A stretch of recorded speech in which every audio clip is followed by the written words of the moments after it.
Animation d'une œuvre pour la jeunesse par Renée Alma Audet. Alors, le titre de l'album que j'ai choisi de présenter aujourd'hui est Les combats de Ticker.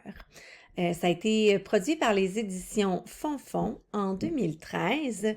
Ça a été écrit par Marilyn Monette, une ancienne enseignante qui est devenue conseillère pédagogique et qui s'intéresse particulièrement à l'accompagnement de l'enfant dans la gestion de ses émotions.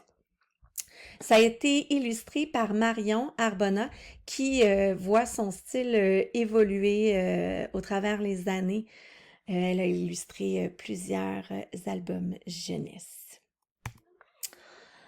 L'histoire de Ticker, en fait, c'est qu'il vit une situation à l'école pour laquelle il a de la difficulté à gérer ses émotions. Alors, tout au long du livre, on voit un peu les mini-moi de cet enfant-là, les mini-personnages, tous ces petits combats internes qu'il vit pendant le livre, jusqu'à comprendre qu'est-ce qui peut se passer quand il y en a un de ces personnages-là qui gagne. Ce que je propose comme animation, c'est une lecture esthétique.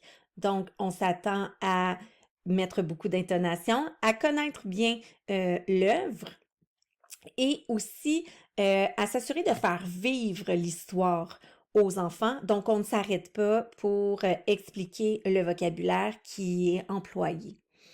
Par contre, j'ajouterais une petite composante un peu à la manière d'un théâtre de marionnettes. J'aurais un petit ring de boxe à côté de moi avec une petite cloche. Parce que tout au long de l'histoire, notre personnage est un peu comme dans un combat de boxe. Il sort différentes parties de sa personnalité, différentes émotions en fait. Puis, il nous les présente dans un coin droit, dans le coin gauche. Et au changement de certains personnages, on a la petite cloche exactement à la manière d'un ring de boxe, le ding-ding, pour le changement. Alors, tout au long de l'histoire, j'utiliserai les petits personnages qui ont été préparés par les éditions Fonfon, que je montre ici. Je les changerai tout au long de l'histoire selon ce que le personnage vit. Alors, c'est sûr que c'est important d'être vraiment bien préparé pour faire ce genre de lecture-là. Pour réinvestir, ce que je propose, c'est un petit mur de boxe dans le coin d'émotion. J'ai vu ça dans un local d'éducatrice spécialisée et j'ai trouvé que c'était tellement une bonne idée parce que ça permet aux élèves vraiment d'extérioriser leur émotion quand ils vivent une émotion très forte et qui ont envie de l'expulser. Eh bien, à ce moment-là, ils peuvent la sortir. Ça nous permet, nous aussi, en tant qu'enseignante, de voir vraiment à quel point là, il peut vivre une émotion forte et qu'il a besoin qu'il peut avoir besoin d'aide, qu'il a besoin d'être accompagné.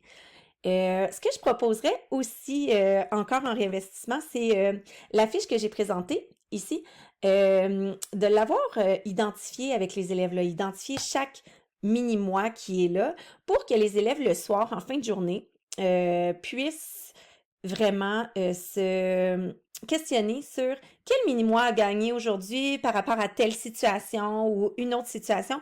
Et donc, vraiment d'être capable de nommer ce qui se passe dans leur corps, dans leur tête, par rapport à leurs émotions.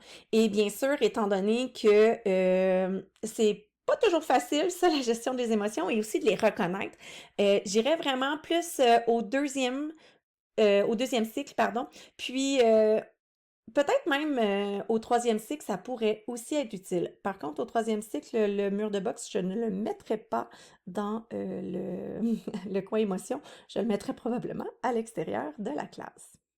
Alors, si jamais c'est une œuvre que vous souhaitez exploiter, sachez qu'il y a aussi des activités qui sont proposées par la maison d'édition Fonfon, soit une lecture interactive, un journal intime et un album des mini-mois, entre autres. Donc, il y a des activités pour premier, deuxième et troisième cycle qui peuvent être intéressantes. Alors, j'ai choisi cette œuvre-là parce que ça me faisait penser dans le manifeste de On a tous besoin d'un livre, qu'on a tous besoin de miroirs. Alors, les enfants, les adultes, et les adultes, pardon, on a aussi besoin de se reconnaître dans le personnage. Et puis c'est assez facile dans ce cas-ci de s'identifier au personnage parce que le personnage n'a pas de nom spécifique. Étant donné que c'est Petit Cœur, eh bien les enfants savent que c'est pas le nom de la personne. Alors je trouvais ça plus facile de s'identifier autant qu'on soit un garçon ou une fille. L'autre chose que je trouvais super, c'est que ça enrichit la connaissance de nous-mêmes.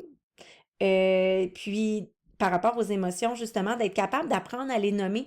L'enfant dans le livre nomme chacun de ses mini-moi, là, de ses émotions. Puis, je trouvais ça vraiment beau parce que ça peut amener l'enfant à être capable de justement identifier ses émotions.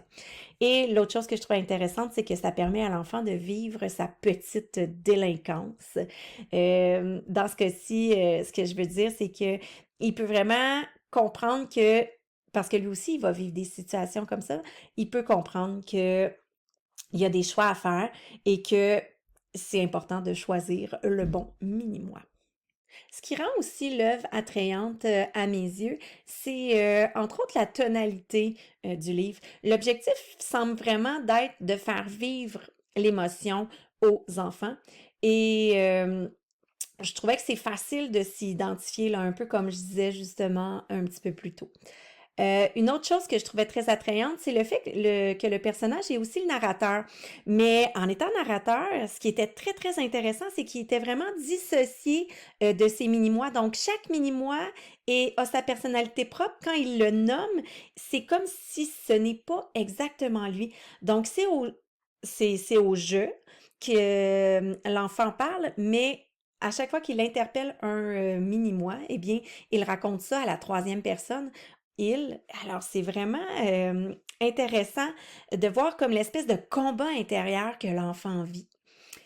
L'autre chose que j'ai trouvé très, très intéressante et attrayante, c'est le rythme qui a été choisi. L'anachronie, en fait, c'est que au départ, dès le début de l'histoire, on sait que notre personnage Ticker a fait un mauvais choix. Et il revient dans le temps pour expliquer qu'est-ce qui s'est passé et pour expliquer chaque petit mini-moi qui a été interpellé dans sa journée pour finalement revenir à la fin, là où est-ce qu'on se dit, oh, peut-être qu'il va se faire chicaner par sa mère et que ça va être vraiment, vraiment particulier. Mais en fait, c'est finalement son oncle qui revient lui parler. Je vous en reparle un petit peu plus tard. C'est aussi un bon livre à sélectionner pour les trois raisons suivantes. Donc, je trouvais que dans le livre, il y avait vraiment une belle diversité des niveaux de lecture. Il y a des expressions et du langage coloré. Il y a d'ailleurs une activité qui est proposée sur le site de la maison d'édition, là, Fonfon, en lien avec le vocabulaire, l'apprentissage du vocabulaire. Donc, ça ne s'arrête pas à je l'ai lu une fois et c'est terminé. Non, il y a des petits mots là, qui peuvent être très, très intéressants à aller comprendre. Aussi, comme Montesino Gelet nous propose, on peut vraiment vivre de la compassion pour notre personnage. Donc, c'est plutôt intense. Moi, tout de suite, je me suis dit, oh, pauvre enfant, il va se faire chicaner. Fait que tout de suite, là, j'avais envie de voir le reste de l'histoire pour être capable de le suivre et de vivre sa petite aventure avec lui et voir comment il allait s'en sortir aussi. Et justement, par rapport à ça, ça répond aussi aux critères de l'honnêteté. C'était pas vraiment moralisateur comme fin. En fait, vraiment, l'oncle qui vient reparler au personnage, à Ticker, il nous montre vraiment que l'apprentissage de la gestion des émotions, ça se fait un pas à la fois.